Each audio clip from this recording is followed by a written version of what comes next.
Hi everyone, welcome to a new Steelbook opening video. Today we're going to take a look at the new Steelbook release for Oppenheimer, the 4K Amazon exclusive Steelbook. I was in two minds about whether I was going to pick this film up or not. We'll get into that. So let's take a look.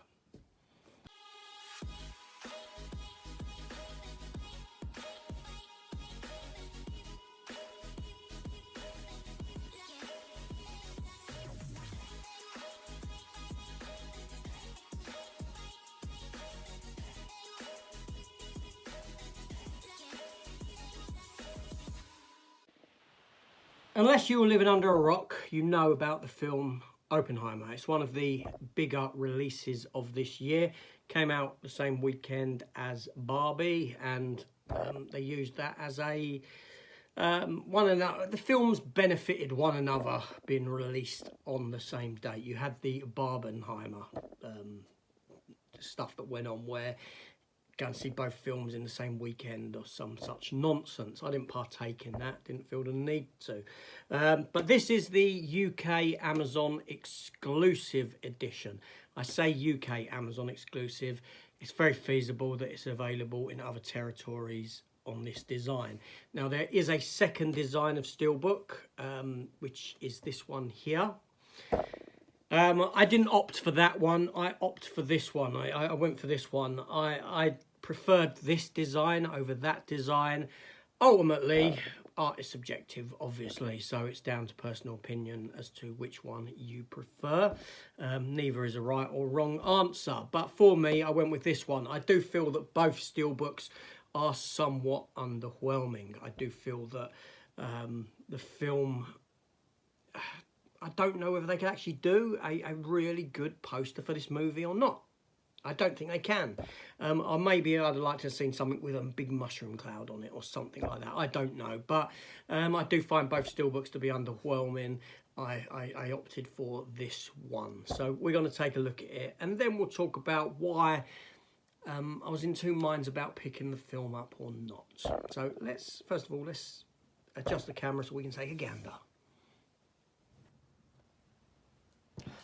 Okay, so Steelbook here in front of us. Obviously, it includes a bonus disc, over 3 hours of special features.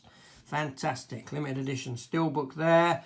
4K, Ultra HD, Blu-ray thing at the top of the J card.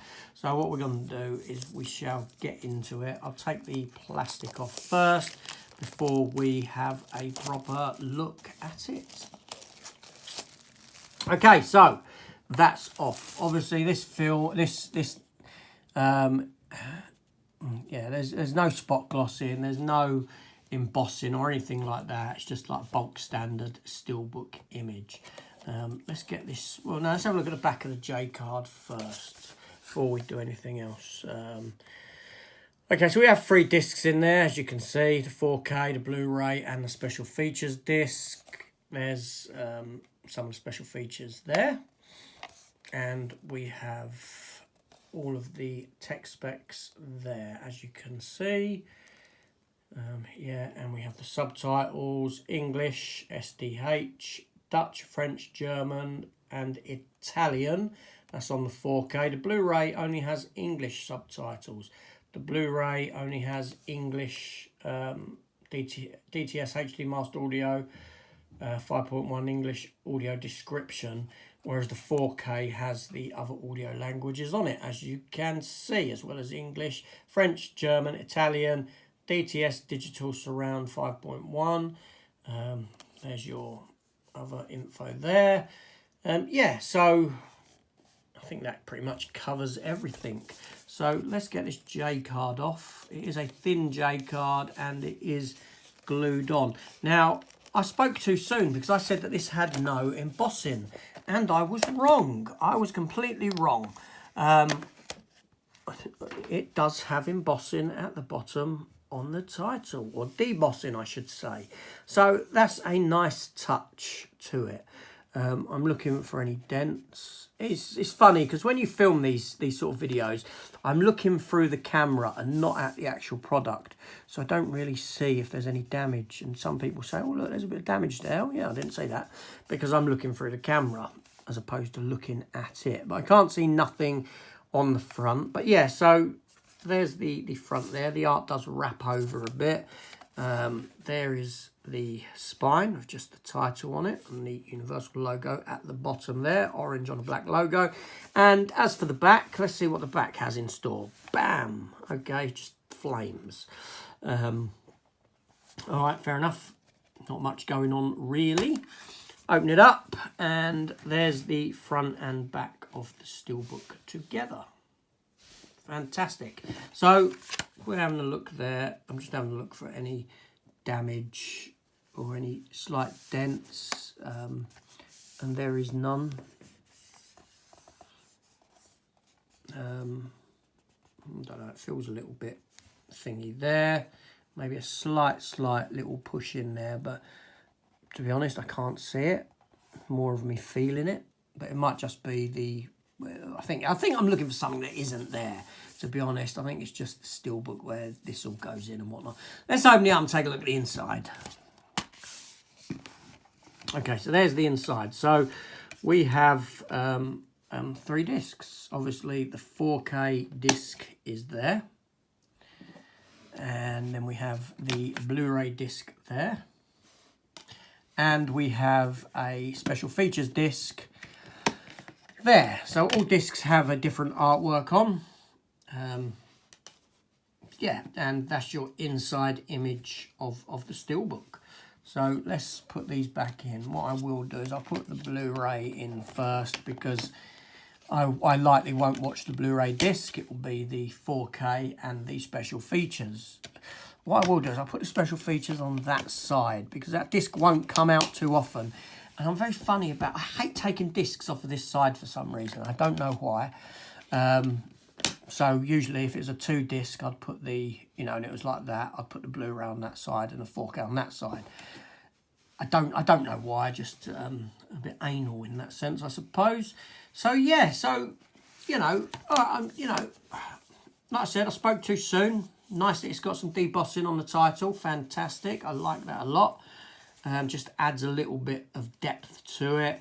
And nice image of Oppenheimer watching out the porthole with his glasses on at the explosion.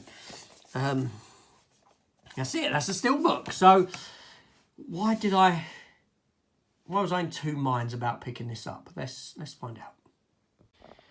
So 2 minds. Why? Ultimately, obviously, I've picked the film up.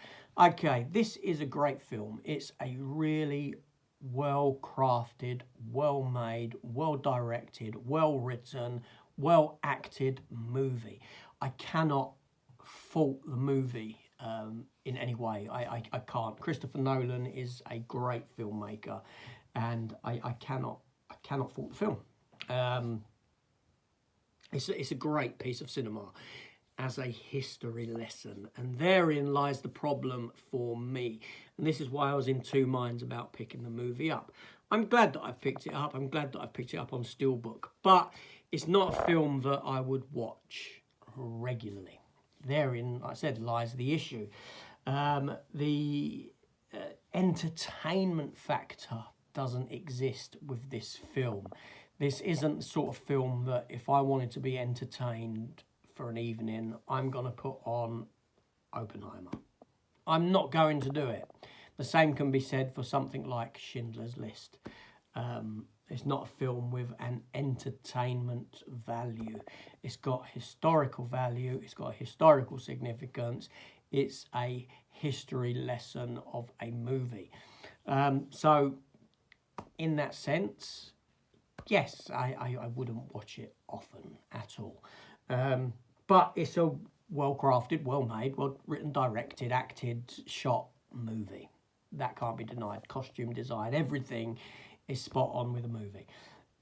Entertainment value isn't there on a rewatch because it's a history lesson. But there we go.